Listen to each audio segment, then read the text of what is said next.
let's start with Covaxin. There's been a huge amount of debate over the absence of the phase 3 trial data, because of which the World Health Organization has not yet approved this vaccine. How much does that concern you as a scientist? And I'm not saying the vaccine isn't safe, and I just want to underline again and again that for our audience, this by no means sort of amounts to your wondering whether you should get the vaccine or not. If you have a chance, please get it. This is just a deeper research question that I'm asking Dr. Muliyil. Are you concerned that the Covaxin data is still not available in public domain? Well, I'm concerned.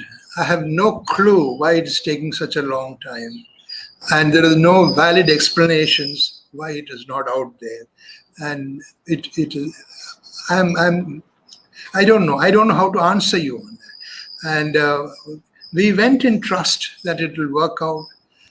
But the only evidence I know is some lab studies which showed that most variants respond to this vaccine-induced immunity. So that is, there's a lab evidence, and given that lab evidence, they should be able to give us the final data. And I can't just imagine why this is such a situation.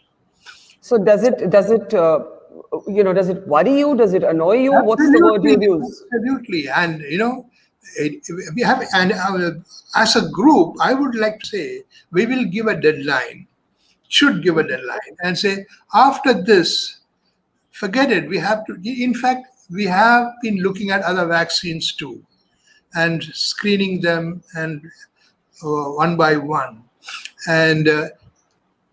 Barka, the problem is the science behind the vaccine is very simple. Introduce the antigen to the body, and body will do the rest of the work. Okay? Vaccine is not creating our immunity. It's a body that creates. So in that principle, the Covaxin should work. Okay? Yeah. Work well. Yeah, you said as the group is thinking of setting a deadline. What would be a reasonable deadline? And do you think we're already past that reasonable deadline? No. I said we should put a deadline. Okay, you feel you should. What would be a reasonable deadline in your estimation? I mean, this particular wave is over, almost. There's no waiting for any more cases to accrue. That is not possible. So if at the end of this particular, in a month's time, they don't produce the data and they don't produce the evidence, then I think we should say, okay, we gave you a chance. This is a hell of a long time that is going on. But I may be saying this because of my ignorance, because there may be something that I am missing out on all these things. Why is it going on so long?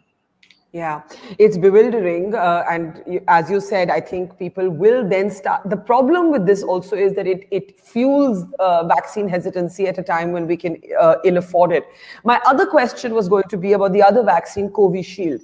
Now, you've seen sections of the world believe that the Covishield, what they call AstraZeneca, is not desirable for certain age groups because of the clotting controversy. I know that the numbers are very minuscule, but parts of Europe and even the United Kingdom have chosen, for example, to give younger people mRNA vaccines. Are you concerned about the clotting controversy and Covishield? I think the reason why I am not that worried about it, and definitely there is a problem, I am not denying it. Indians on a whole manifest this problem at a much lower rate than Western population. That is a very well-known phenomenon. And people think it is because of their diet or whatever it is, but we have this particular disease in general, we have it at a lower frequency. But looking at the pathophysiology of why it happened, we should also be seeing more. At least the explanation for this whole clotting phenomenon is a bit more complicated. And that suggests that we also should see. We are not seeing it. So we probably should increase our vigilance on such phenomenon, because this is a problem. No, how much of a surveillance we do on post-vaccine complication. At least in selected areas, we should sharpen our focus and make So, sure. yeah, Yes. sorry.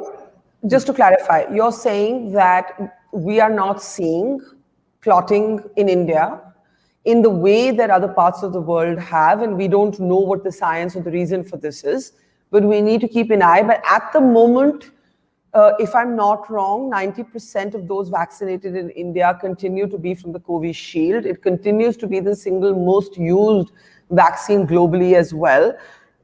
Europe is having a rethink though on the AstraZeneca. You're saying we don't need to worry about it at all right now. We just need to keep an eye on post-vaccine complications.